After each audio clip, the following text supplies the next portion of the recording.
माया मुखवाणी, ब्रह्म मुखवाणी और मन मुखवाणी कैसे बोलते हैं और किसको बोलते हैं? माया मुख वाणी कहते हैं कि जिसमें अपने से भिन्न कोई इष्ट बता करके उस कल्पना में फंसाया जाए। हाँ बराबर। जो ईश ब्रह्म परमात्मा की जो कल्पना में लगावे वो मायावी, और जो कल्पना है वो माया मुख वाणी, उसको कहते हैं। तो ईश ब्रह्म परमात्मा को लोगों ने निर्गुण बताया, निराकार बताया, अगम अपार बताया, चित्तमन बुद्धि वाणी से बताया, और फिर भी कह दिया कि वो परमात्मा सर्वगुण साकार रूप में दर्शन देता है। ये माया मुख वाणी है। कभी देखा नहीं, उसका रंग रूप नहीं, आकार प्रकार नहीं, और उसको हम मार रहे हैं, दूसरों को फंसा रहे हैं। तो फंसाने वाला मायावी और वो वाणी है, वो माया मुख वाणी है, और फंसने वाले अज्ञानी लोग। तो ईश ब्रह्म परमात्मा देवी देवता जो तंत्र मंत्र जादू तो नाम फंसा करके जो उपदेश जो दिया जाता है उसको माया मुखवाणी कहते हैं। और उनकी बातों को सुन करके जो उस भ्रम में डूबने लगते हैं, शंख बजाने लगते हैं, माला फेरने लगते हैं, कल्पना में फंस जाते हैं, वो जीव मुखवाणी। जीव भ्रम में फंस जाता है और भ्रम में फंस करके फिर उस टेक को छोड़ना नहीं चाहता। कहता है हमारे गुरुजी ऐसे कह गए, हमारे गुरुजी ईश्वर को बता गए, हमारे गुरुजी ऐसा कहते थे, हमारे गुरुजी के अंदर कंपन उठती थी, हमारे गुरुजी के अंदर शेष दल का जो कमल खिल गया था, लाल पीले चित्र देखते थे, अपान को समान में, समान को प्राण में, प्राण को उदान में, उदान को ब्रह्मांड में, है ना, और अनहद नाम सुनते थे। तो ऐसी जो बात कहते रहते हैं उस हट को नहीं छोड़ते, वो जीव मुखवाणी। उसको समझाने वाले वो मायावी, वो माया मुखवाणी जो समझा दिए और उनके अंदर समझ में आ गई, उसमें फंस गए, वो जीव मुखवाणी। और ब्रह्म मुखवाणी कहते हैं कि सारे संसार का बनाने वाला उसी ब्रह्म से सारा संसार निकला है और एक दिन उसी में मिल जाएगा, और जो परमात्मा का भजन करेगा वो जाकर के ब्रह्म में लीन हो जाएगा। ये ब्रह्म मुखवाणी है। इसमें फंसा करके लोगों को बहुत परेशान करते हैं। अब उनको ये नहीं पता कि जब ब्रह्म है, ब्रह्म से जगत निकला था, जीव था ही नहीं, तो ब्रह्म जाना किसने? ब्रह्म से जब ये जगत निकला तो देखने वाला कौन था? और जब बिगड़ करके उसमें घुस जाएगा तो फिर बताएगा कौन कि ये जगत उसमें ब्रह्म में चला गया? तो जो ब्रह्म की कल्पना में फंसा करके उपदेश दे रहे हैं वो ब्रह्म मुखवाणी है। और गुरुमुख वाणी है कि ये जगत अनादि है, इस जगत का कोई बनाने वाला नहीं, और जीव अजर अमर अखंड है। और जब जब मनुष्य जन्म में आता है तब तब अपने आप को भूल जाता है, और भूल का कारण ही और हमको मनुष्य पशु पक्षी उस खानियों में डुलाता रहता है। और आज यदि वर्तमान में ये भूल मिट जाए तो जीव मुक्त हो जाएगा। जगत अनादि है और ईश ब्रह्म परमात्मा की जो कल्पना है ये मनुष्य के हृदय से उठी हुई है, और चारों तत्वों के द्वारा ये शरीर बना हुआ है। और चेतन जीव अमर है, अपने आप को भूल गया था, इसलिए विषय वासना भरम भूल कल्पना फंस करके बार बार जन्म मरण के चक्र में पड़ा हुआ है। और ये जन्म मरण का चक्र कब मिटेगा? जब जड़ चेतन का पूरा ज्ञान हो जाएगा तब मिटेगा। और ये ईश ब्रह्म परमात्मा की कल्पना मिट जाएगी। तंत्र मंत्र जादू टोना हवनो होम में जो मौज लेता है ये सब हटा देगा मन जन्म पा करके, तब ये भ्रम मिटेगा। क्योंकि ये जगत अनादि है, इसका कोई बनाने वाला नहीं, और चारों तत्व अपने आप को भी नहीं जानते, दूसरे को भी नहीं जानते। तो ऐसा बता करके और जीव के पद को परखा दे, ये गुरुमुख वाणी है। ऐसा है। हाँ साहेब बंदगी, साहेब बंदगी, साहेब बंदगी, साहेब समझे पी गया। फिर औरों ने पिलाया तो पिया ही नहीं। ये परसों की बात है। चम्मच में लेकर के और पत्थर के नादिया के मुख से लगाएंगे तो उतना तो दूध वैसे ही सूख जाएगा। पत्थर का नादिया कोई दूध पिएगा? ये सारी बातें। पत्थर का नादिया दूध पी सकता है तो भोजन भी खा सकता है, फिर गोबर भी करेगा, इंद्र को पूरा वही गंदा कर देगा। महादेव पार्वती वो पत्थर के, तो वो भी खाने पीने लगेंगे, दौड़ने लगेंगे। ताले बंद क्यों रहते? और फिर उनको ताले बंद करके पूछते नहीं, वो तो सीमेंट की शिवलिंग बना देते हैं पत्थर की और उसको पूजते रहते हैं। और उनको समझाओ तो लड़ने को तैयार हो जाते हैं कि ये हमारा हिंदू धर्म है। हिंदू धर्म किसे कहते हैं उन्हें पता ही नहीं। हिंदू धर्म में तो संत गुरुजनों की पूजा है, माता पिता की पूजा है, बड़े बुजुर्गों का मान सम्मान है। ये है हिंदू धर्म। ये ईंट रेल पत्थर की पूजा हिंदू धर्म नहीं है। ये तो एक हंसी अपने आप उड़ा रहे, धोखे में फंसे हुए, नदी नालों की पूजा कर करके और दूसरों को बोलने का मौका दे रहे। नदियों की पूजा से एक कल कहते यदि नर्मदा नदी नहीं होती तो पानी कहां से आता? अरे क्यों नहीं होती? अरे दूसरी नदी होती, नर्मदा नहीं होती। नदी तो नदी। अब कोई कहते हैं पहले सतयुग था, फिर त्रेता आया, फिर द्वापर आया, अब कलयुग चल रहा है। ये तो नाम रखे, जैसे अभी भारत देश नाम है, अब कोई और आगे आकर के देश का नाम बदल दे तो अभी तक जितना नाम हुआ भारत से लेकर के अभी तक, और इतनी उम्र मानी जाएगी भारत की। इसी प्रकार से जिलाओं का नाम बदल देते हैं और जितने दिन तक वो जिला रहेगा उतनी उसकी उम्र हो गई। तो जितने दिन तक इस संसार सतयुग कहते थे उतनी उनकी उम्र हो गई। फिर उसके बाद में नाम बदल दिया विश्व का। जब विश्व का नाम बदला तो फिर दूसरा हो गया, तीसरा। पहले सतयुग रहा पूरे विश्व का नाम, फिर शोधन किया होगा अब इसका नाम बदलो। तो जितने काल तक सतयुग नाम रखा अब, और उसके बाद में फिर त्रेता नाम रखा, तो त्रेता नाम रखा। फिर जितने दिन तक त्रेता रहा फिर उसके बाद में बदलने वाले आए, फिर द्वापर नाम कर दिया। फिर कुछ काल तक द्वापर नाम से चला, फिर उसके बाद में फिर कलयुग नाम रख दिया। अब आगे कोई और आएगा तो और कुछ रख सकता है। और जितने दिन तक जो नाम रहता है उतनी उसकी उम्र मानी जाती है। ये कोई व्यक्ति मनुष्य थोड़ी थे सतयुग त्रेता द्वापर कलयुग, ये तो नाम रख देते हैं। अभी भारत नाम है, इससे पहले कुछ और नाम होगा। अब भारत का भी नाम आगे चल के बदल सकते हैं लोग, और बहुत से शहरों के नाम बदल दिए। अब 50 साल तक यदि किसी शहर का नाम दूसरा रहा हो और फिर बदल जाए तो उसकी उम्र उतनी ही मानी जाएगी। इसी प्रकार से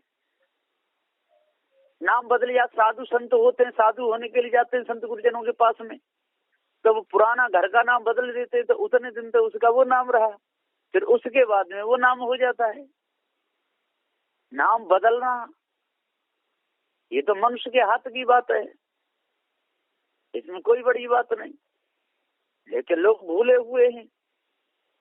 सतयुग में सत्यवादी थे, बुरे कर्म नहीं होते थे।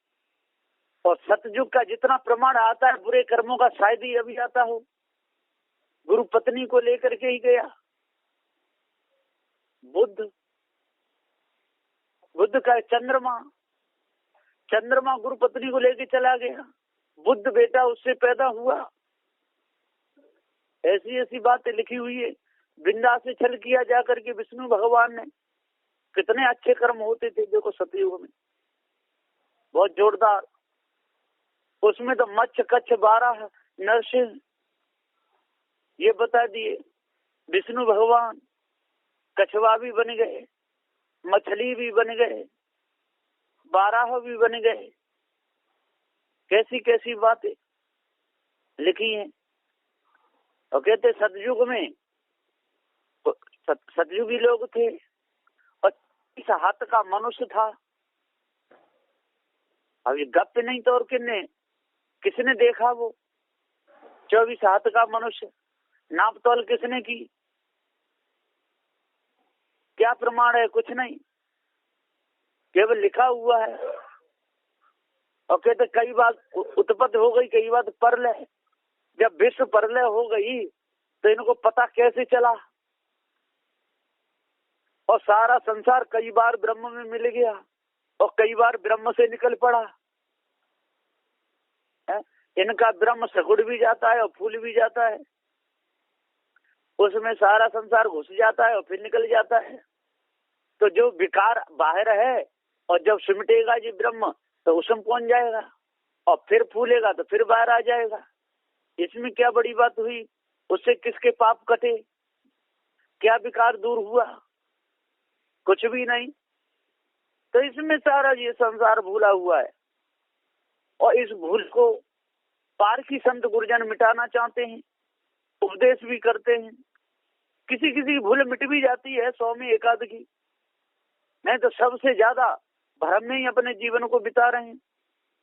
और यदि अज्ञानी लोग भ्रम में रहें तो कोई बात नहीं, बड़े बड़े पंडित कहलाने वाले काशी मथुरा हरिद्वार में पढ़ने के लिए जाते, 4 वेद 6 7 18 पुराणों को पढ़ते हैं खूब मन लगा करके और भ्रम में भूले रहते हैं। एक किसान किसानी करता हो, रोज घास खोदता हो, पढ़ा लिखा नहीं हो, अंगूठा टेको, वो भी मंदिर में पूजा कर रहा है पानी डाल डाल के। और एक काशी मथुरा से पढ़ करके आया बड़ा विद्वान और वो भी डर रहा है। अब दोनों में क्या अंतर रहा? एक अंगूठा टेक बिल्कुल कुछ नहीं जानता, वो भी विवाह शादी करके बाल बच्चे पैदा कर रहा है, और एक पढ़ लिख करके बहुत विद्वान होकर के दोनों में क्या अंतर रहा? कोई अंतर नहीं। वो भी भोजन पा रहा है, वो भी पा रहा है, दोनों एक से कुछ अंतर तो होना चाहिए, पढ़े लिखे का अनपढ़ का। कर्म दोनों के बराबर हैं, लगन दोनों की बराबर है। नशा में दोनों भूले हुए, पढ़ लिख करके शराब पीता है और बिना पढ़ा लिखा भी पीता है, पढ़ा लिखा भी तंबाकू भांग खाता है और बिना पढ़ा लिखा भी खाता है, गालियां बिना पढ़ा लिखा भी देता है और पढ़ा लिखा भी देता है। अब इसे क्या अंतर है? धोखे माला संग बिना पढ़ा लिखा बजा रहा है और पढ़े लिखे भी बजा रहे हैं। नदियों के चक्कर अनपढ़ भी लगाए रहे हैं और पढ़े लिखे भी लगाए रहे हैं। कोई इनमें अंतर नहीं, धोखे में सबके सब भूले हुए हैं। और चेतन जीव अजर अमर अखंड अविनाशी है जिस जनैया, और ऐसा ज्ञान पारखी संत देते हैं तो वो नाक मुंह सकोड़ते हैं, उनको अच्छा ही नहीं लगता। और भरम का उपदेश दो तो बहुत खुश हो जाते हैं। नर्मदा मैया कितनी अच्छी है, नर्मदा मैया की परिक्रमा लगा, नर्मदा मैया नहीं होती तो पानी कौन देता? इसलिए सब मिल करके पूजा करो तब नर्मदा ये पानी देगी। तो बहुत खुश हो जाते हैं, हाँ ये बहुत बड़े विद्वान हैं, ये बड़े साधु हैं। और जो कोई कहता है वो तो पृथ्वी का खंडक है, पानी भरा हुआ है, पानी अनादि है, ये नदियां हैं, ये सब हैं, इनमें पानी भरा हुआ है, अग्नि अनादि है, पूजा करो या मत करो, वो तो पानी सूखेगा तो सूखेगा, वो आएगा तो आएगा। कई बार टूट गया पानी और कई बार आ जाता है? पूजा करो तब भी पानी रहेगा, ना करो तब भी रहेगा। और नदी जब धार टूटेगी तो पूजा करो तब भी टूटेगी और नहीं करो तब भी टूटेगी।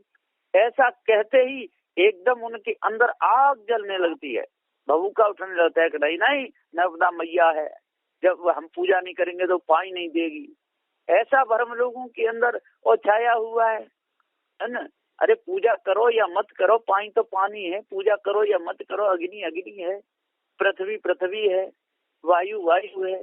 पूजा करने से ना करने से इसमें कोई फर्क पड़ने वाला नहीं है।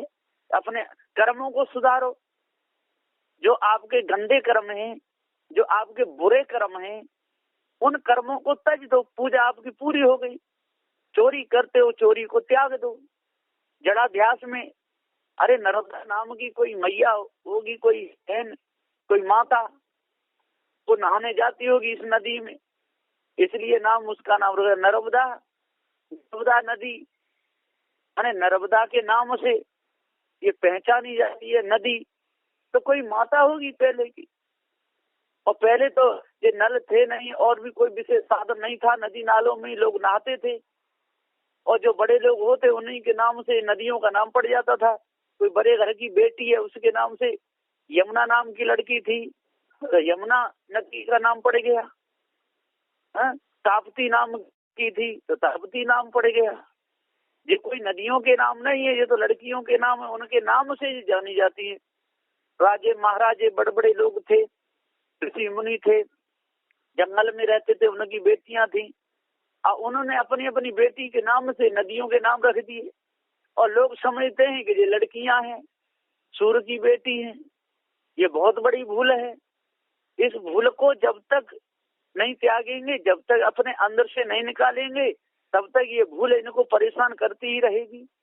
भूल मिटे गुर मिले पारखी, पारख दे लखाई, कहीं कबीर भूल की औसत पारख सबकी भाई। हे भाई ज्ञानियों, जब तक आप अपने आप को नहीं जानोगे, जब तक जड़ाध्यास आपका नहीं मिटेगा, तब तक आपके अंदर से भ्रम नहीं निकलेगा। कहते हैं कि एक कह रहा था, एक के सामने भोजन आया और भोजन आया तो वो भोजन ही भोजन पाने वाले को खा गया। कोई भोजन तो खाएगा, वो तो जो पा रहा है व्यक्ति वो भोजन को पाएगा और भोजन ने ही वो पा लिया।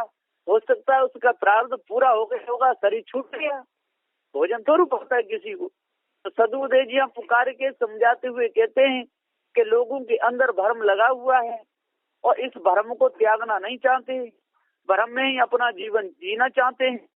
और जब तक ये जड़ाध्यास नहीं मिटेगा और ये झूठी पूजा नहीं छूटेगी, जब तक सत्य पथगामी नहीं बनेंगे, तब तक भटकाने वाले भी मिलते रहेंगे। और भटकने वालों की तो संसार में कमी है ही नहीं, बहुत भटक रहे हैं बेचारे, पैदल चल रहे हैं, घूम रहे हैं, पैरों में फफोले पड़ जाते हैं, गिर जाते हैं, कोई कोई तो मर जाते हैं। तो उनको कहते हैं ओ इसकी अच्छी गति हो गई, अब तो जितना राम के में श्याम के में भगवान की याद में मरा है, ये सीधा वैकुंठ को जाएगा। लोगों के अंदर ऐसा भ्रम लगा हुआ है। अब वो तो बेचारा भटक भटक के मर गया, पीछे वाले कहते सीधा गया स्वर्ग को, और स्वर्ग उसने कभी नहीं देखा, न कोई आकर के बताया कि वहाँ स्वर्ग है। इसी प्रकार से जैनियों की मुक्त सलाह इन लोगों ने देखी नहीं और गया तो लौट के नहीं आया। ये सब के सब भ्रम में भूले हुए हैं और खुदा है वो नाकाम नामुकाम गोयम गोय लापता, ऐसा मुस्लिम लोग बताते हैं। फिर भी मस्जिद में चढ़ करके और आवाज लगाते, नमाज पढ़ते हैं। तो ये धोखा नहीं तो और क्या है। इस सारे संसार के लोग धोखे में अपने आप को भुला रहे हैं और दूसरों को भी भुला रहे हैं। खाने पीने की चीज ले जा करके पत्थरों की मूर्ति के सामने चढ़ाते हैं। कोई तो ऐसे बावरे हो जाते हैं, शराब पी पी करके, हंस खा खा करके जटाएं रखा लेते हैं, रुंड मुंड गले में डाल लेते हैं, काले कपड़े पहन लेते हैं। और कोई भोजन ले जाए तो धुआं उनका जलता रहता है, धड़ाम धुनाम पटक देते हैं। और देने वाला आ जाए तो चिमटा से निकाल के तो खा लेते हैं। ऐसे धोखे में कोई कोई तो के मांस को खा जाते हैं, बिल्कुल न पागल जैसे हो जाते हैं। चलते चलते मूत्र त्यागते, मरघटों में जाकर के जो जलती है उससे कर्द से चीर करके और उसको खाते रहते हैं। मुर्दा जाते हैं, कुत्ता मर जाता है, कीड़े पड़े हुए हैं, बदबू आ रही है, उसको खा जाते हैं। कहते हैं घोरी ब्रह्म ज्ञानी है। ये सारे पागलों की निशानी है। अरे इन विद्वान लोगों का वो पागल ब्रह्म ज्ञानी बड़ा अंकुरी और साधारण किसी व्यक्ति का घर में बच्चा पागल हो जाए, उसमें क्या अंतर रहा? कोई अंतर नहीं। पागल तो पागल। इस पागल दशा को ये परमहंस दशा कहने लगते हैं। बाल पिशाच मूक उन्मत्त जड़वत दशा को धारण कर लेते हैं और कहते हैं बहुत बड़े विद्वान हैं, बहुत बड़े ज्ञानी हैं। लोगों ने धोखा दिया। कहते हैं कि एक ऋषि थे और उन्होंने अंगा बनाए कि लख तो जन में अंगा डालो, 100 जन ये ऊंचो है और 3 पहे तो तीनों खाएगो, तो ऋषि को भूखो है। लख योजन 4 कोस का 1 योजन होता है और 1 लाख योजन में वो अंगा डाल। इतने गेहूं लाया, फिर पिसवाए, फिर आटा बनाया, फिर उसका अंगा बनाया। अंगा जो बना करके मोटी रोटी जो दबा बनाते हैं चूल्हे में, राख में दबा करके, गरम राख में दबा बना, उसको अंगा कहते हैं।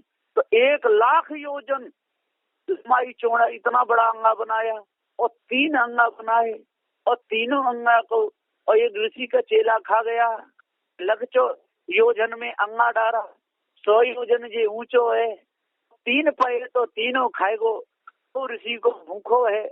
इस प्रकार से संसार में ये धुंध मचाया गया है। इन कहानियों को पढ़ करके और लोग वीरान हो रहे हैं, परेशान हो रहे हैं, उनको सत्य मान रहे हैं, कुछ का मान लेते हैं। एक कल बता रहे थे कि एक ने तलवार मारी और मूर्ति का सिर कट गया एक मंदिर में और नीचे गिरा तो वो कूदने लगा। अरे वो सिर नहीं कूदता है, उसमें स्प्रिंग लगी होगी, इससे नीचे गिरा तो वो कूदने लगा। ऐसा होता है। और पहले पत्थर की मूर्ति का सिर तलवार से कट नहीं सकता, ये भी झूठी सारी बातें। पर लोगों को लोग भुलाते रहते, लोगों को लोग ही तो भुलाएंगे और कौन भुलाएगा। मनुष्य को मनुष्य भुलाता है और कौन भुलाएगा। मनुष्य को मनुष्य सुलाता है और कौन सुलाएगा। जितने भी धोखेबाजी संसार में मनुष्य को मनुष्य ही दे रहा है और मनुष्य उस धोखे में भूल रहा है। जितनी भी कारीगरी है संसार में मनुष्य की है, उसको लेकर के मनुष्य ही भूल रहा है। पानी राजघाट कलकत्ती में गिरता है, उसका जो बनाया मनुष्यों ने बनाया, और पानी गिरता उसकी आवाज को देख करके कहते हैं कि देखो परमात्मा की कितनी बड़ी मेहर है, ये परमात्मा जी सारे काम कर रहा है। सत्य जी पुकार के कहते हैं कि चारों तत्व अनादि है, पृथ्वी अग्नि ये अनादि है, खगोल ये आकाश है। इनको जानने वाला जनैया ये जीव है, पर ये अपने आप को भूल रहा है। जब जब ये मनुष्य जन्म में आता है और तब पृथ्वी जलवायु अग्नि की पूजा करता है, जब तब ये सूर्य चंद्र तारागण नदी नालों की पूजा में लग करके समय को बिताता रहता है और खोटे कर्म करता है, अच्छे कर्मों को करता नहीं, अष्ट महागुणों को धारण करता नहीं। सत्याशील दया धैर्य वेद गुरु भक्ति जो महासत गुण है, इन पर तो पर्दा डाल देता है, इनको ढक देता है, इनसे कम नहीं लेता और चोरी विचार में मन को लगा देता है, ईर्ष्या क्रोध मानछल में मन को लगा देता है, गाली निंदा झूठ में अपने मन को लगा देता है। सत्यवादियों के पास में नहीं बैठता, सत्य बात को सुन करके एकदम उल्टा भागता है। सदुदेव ने बीटक में चलो का टेढ़ो टेढ़ो टेढ़ो, भैया टेढ़ेपन चलने से तेरा काम नहीं बनेगा। चेतन पूजा की तरफ नहीं चलता, माता पिता की सेवा नहीं करता और टेढ़ा चलता है मंदिरों की तरफ, शराब टेढ़ा जाता है, मांस खाने की टेढ़ा जाता है, सत्य पर नहीं चलता, अपने आप को जानता नहीं। चलो का टेढ़ो टेढ़ो टेढ़ो फिर फूले फूले फूले, ये भैया फूले हुए हो, धन के बल पर फूले हुए हो, पद के बल पर फूले हुए हो, कुटुंब परिवार पर फूले हुए हो, जाति वर्ण पर आप हुए हो, खेती बाड़ी जाता है उस पर हुए हो, बाग बगीचों पर फूले हुए हो, आपके कारखाने उसमें फूले हुए हो, नौकर 100-2 से काम करना उसमें फूले हुए हो, सुख संपत्ति की कोई कमी नहीं उसमें फूले हुए हो। ये कितने दिन की है, एक दिन ये सारी नष्ट भ्रष्ट हो जाएगी। सदगुरुदेव पुकार के समझते हुए कहते हैं कि हे ज्ञानी विद्वान, 4 वेद तथा पुराणों के ज्ञाता हो, जब तक आप लोग अपने आप को नहीं जानोगे, जब तक इस भ्रम को अपने अंदर से नहीं निकालोगे, तब तक आपके अंदर सच्ची शांति नहीं आ सकती है। इसलिए अपने आप को जानो, जड़ चेतन के भेद को समझो, खोटे कर्म बुरे कर्म जितने उनको त्यज दो, बस आपकी पूजा पूरी हो गई। वचनों के साथ में मैं अपनी वाणी को विराम देता हूँ। श्री सदगुरुदेव की जय।